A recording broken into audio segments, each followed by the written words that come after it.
FIFA adalah organisasi olahraga yang paling powerful di dunia ini. Mereka ngontrol 211 negara, lebih banyak dari anggota PBB. Dan turnamen 4 tahunan mereka, Piala Dunia, itu ditonton oleh 5 miliar orang dalam satu turnamen. Tapi ada satu hal yang menarik. Semua kekuatan itu sekarang bersandar pada satu negara yang selama puluhan tahun menganggap sepak bola sebagai olahraga kelas 2. Negara yang punya 4 olahraga lain yang lebih populer dari sepak bola. Satu negara itu adalah Amerika Serikat. Dan di video ini kita nggak hanya bahas apakah FIFA butuh Amerika, tapi kita akan lihat seberapa jauh FIFA membutuhkan Amerika untuk Piala Dunia kali ini.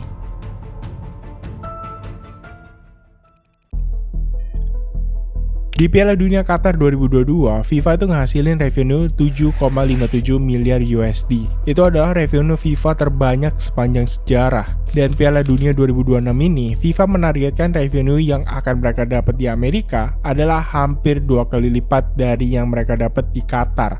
Yes, hampir 2 kali lipat. FIFA nargetin Piala Dunia 2026 ini bisa menghasilkan 13 miliar USD, lebih tinggi 72% dari sebelumnya. Tapi yang menjadi pertanyaan, apa yang membuat FIFA bisa yakin kalau mereka bisa mencapai target itu? Jawabannya sangat simpel, karena turnamen ini diadakan di Amerika. Dari total 13 miliar itu, 4,26 miliar USD akan mereka dapetin dari broadcasting rights-nya aja. Nilai ini itu naik 43% dari edisi Piala Dunia sebelumnya di Qatar. Kenapa kok bisa naik? Karena deal hak siar FIFA di Amerika yang dipegang oleh Fox Sports untuk bahasa Inggris dan Telemundo untuk bahasa Spanyol itu udah mencapai 1,25 miliar. Dan buat gambaran seberapa besar nilai ini, deal ini tuh masih lebih besar dari gabungan TV-TV yang nyarin Piala Dunia di Inggris, Jerman, dan Prancis. Sampai sini aja kalian udah bisa lihat seberapa berpengaruh Amerika terhadap pendapatannya FIFA. Tapi yang menarik, ternyata dalam deal terbesar FIFA dengan Amerika, FIFA itu sebenarnya berada dalam posisi yang dalam tanda kutip itu rugi. Fox Sports mendapatkan hak siar World Cup 2026 hanya dengan 485 juta USD. Itu jauh di bawah nilai seharusnya yang diperkirakan itu sekitar 1-1,5 miliar USD. Bukan karena Fox Sports jago nego atau gimana, tapi Fox sebenarnya sedang memainkan klausul kontraknya dengan FIFA. Jadi di 2011, Fox itu membeli hak siar Piala Dunia 2018 dan 2022 yang nilainya 425 juta USD. Nah, tapi di tengah jalan, FIFA itu mutusin buat mindahin Piala Dunia 2022 yang tadinya di musim panas menjadi di musim dingin. Keputusan ini jelas ngerugiin Fox, karena acara ini bakal bertabrakan dengan jadwal olahraga di Fox lainnya, terutama jadwal NFL. Di 2015, sebagai kompensasi karena FIFA itu nggak mau kasus ini dibawa ke jalur hukum dan jadi panjang, Fox itu ditawarin hak siar buat Piala Dunia 2026. Fox Sport itu nggak perlu ikut tender kayak biasanya. Dan singkat cerita, Fox setuju dan membeli hak siar Piala Dunia 2026 seharga 485 juta USD. Seiring berjalannya waktu, FIFA itu merasa dirugiin karena deal tersebut sebenarnya nilainya itu 1-1,5 miliar tadi. FIFA berusaha buat mencari celah hukum supaya deal itu bisa dibatalin. Tapi ternyata nggak bisa, karena di Amerika kontrak yang udah deal itu dilindungi oleh hukum. Ya, FIFA memang bisa seenaknya sendiri di negara lain. Mereka punya kekuatan supaya nggak ada yang bisa ngatur. Tapi di Amerika, mereka harus diam meskipun menerima deal yang ngerugiin. Dan ini nunjukin kalau pasar Amerika terlalu kuat buat dikontrol sepenuhnya. Selain itu, dari sponsorship, FIFA juga nargetin buat dapat 2,4 miliar USD, naik 36% dari Piala Dunia Qatar. Hal ini bisa terjadi karena lagi-lagi acara ini diadakan di Amerika. Di Qatar aja, Amerika itu berkontribusi terhadap 36% sponsorship. Dan ketika turnamen ini diadain di Amerika, Amerika langsung pegang 52% sponsorshipnya, di mana ada nama-nama baru yang masuk seperti Bank of America, Verizon, DoorDash, Frito-Lay. Mungkin kalian ada berpikir, Bang, World Cup ini kan nggak cuma di Amerika, Kanada sama Meksiko juga ikut. Masa cuma gara-gara Amerika aja? Dan ada satu fakta yang harus kalian tahu, nggak ada satupun brand dari Kanada ataupun Meksiko yang menjadi sponsor. Kembali ke tahun 1988, waktu itu Amerika nggak punya liga profesional. NASL, liga profesional mereka baru aja kolaps di tahun 1984. Dan sepak bola itu bersaing dengan NFL, NBA, MLB, dan NHL yang udah melekat sama Amerika selama puluhan tahun. Tapi FIFA melihat sesuatu yang berbeda. Buat FIFA, Amerika adalah pasar terbesar sepak bola yang belum terpecahkan. Sehingga di 4 Juli 1988, FIFA itu mengambil keputusan yang sangat kontroversial, yaitu memberikan World Cup 1994 kepada Amerika, mengalahkan Brasil dan Maroko. Bayangin, mereka itu nggak peduli sama sepak bola, tapi FIFA tetap percaya.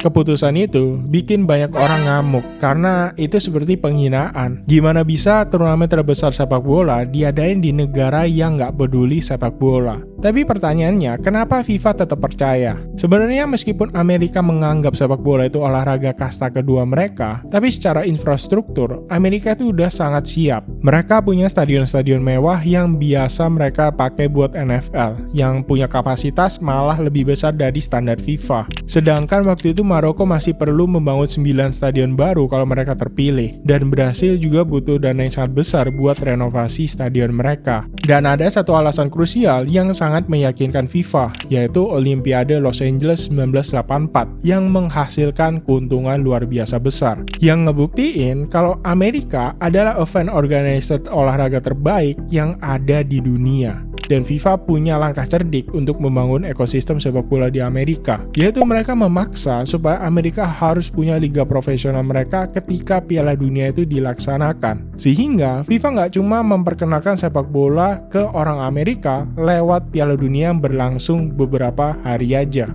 Nah, banyak orang yang sebelumnya tuh skeptis sama Piala Dunia 1994 ini. Orang-orang udah memprediksi kalau ini bakal jadi Piala Dunia yang paling sepi. Tapi yang terjadi apa? Piala Dunia 1994 ini berhasil menghadirkan 3,6 juta penonton dalam 52 pertandingan. Ini penonton yang datang ke stadion ya, bukan yang cuma nonton lewat TV. Di mana itu setara dengan 69.000 penonton per pertandingan. Dan kalian tahu gilanya apa? Rekor penonton itu masih jadi yang paling banyak sampai hari ini, sebelum Piala Dunia 2026 jelas.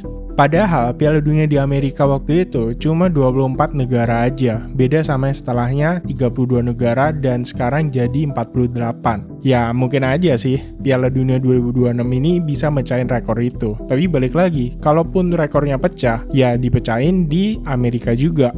Balik lagi, Amerika mendapatkan pencapaian itu tanpa liga profesional, timnasnya juga biasa aja, bahkan tanpa budaya sepak bola. Dan kalian bisa bayangin seberapa penting dan gila Amerika buat ngadain Piala Dunia ini buat FIFA. Kalau di negara lain FIFA selalu menjadi raja, tapi kayaknya khusus di Amerika, FIFA itu harus nurunin ego mereka satu step di bawah. Yes, benar. 52% revenue sponsorship FIFA memang datang dari brand Amerika. Deal Fox dan Telemundo adalah yang terbesar di satu negara yang pernah ditandatangani FIFA. Amerika bisa bikin FIFA diem dan menerima deal yang merugikan. Dan itu semua membuat posisi FIFA sebenarnya dalam tanda kutip berada di satu level di bawah Amerika. Ketika FIFA sedang menunjuk kota-kota di Amerika buat ngadain pertandingan World Cup ini, kota seperti Chicago, Phoenix, dan Detroit milih buat mundur. Bukan karena mereka nggak mampu, tapi mereka nganggep kalau persyaratan dari FIFA itu nggak masuk akal. Hal ini cuma bisa kita temuin di Amerika aja. Di saat negara-negara lain cuma iya-iyain keputusan FIFA, Amerika berani buat melawan. 3 kota ini mundur karena mereka merasa kalau FIFA nggak bisa memberikan kepastian soal Piala Dunia, di mana FIFA dianggap ingin mengambil keuntungan sebesar-besarnya, sedangkan kota-kota ini yang nanggung biayanya.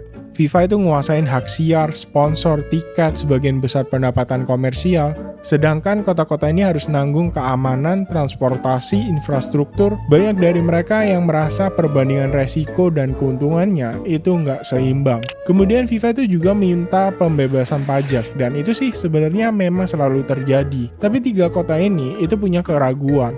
Mereka nggak mau memberikan perlakuan khusus ke FIFA, sementara manfaat yang mereka dapat juga belum tentu setara. Dan salah satu yang paling krusial, FIFA itu nggak ngasih detail yang cukup soal kewajiban finansial yang harus ditanggung kota-kota ini. Mereka itu khawatir kalau nanti ada beban biaya yang justru tiba-tiba membengkak dan harus ditanggung sama kota dan warganya lewat pajak. Justru kekhawatiran mereka tadi beneran terjadi. Ketika Piala Dunia 2026 mau mulai, beberapa kota tuan rumah itu menerima tagihan tambahan yang nilainya tuh jutaan dolar.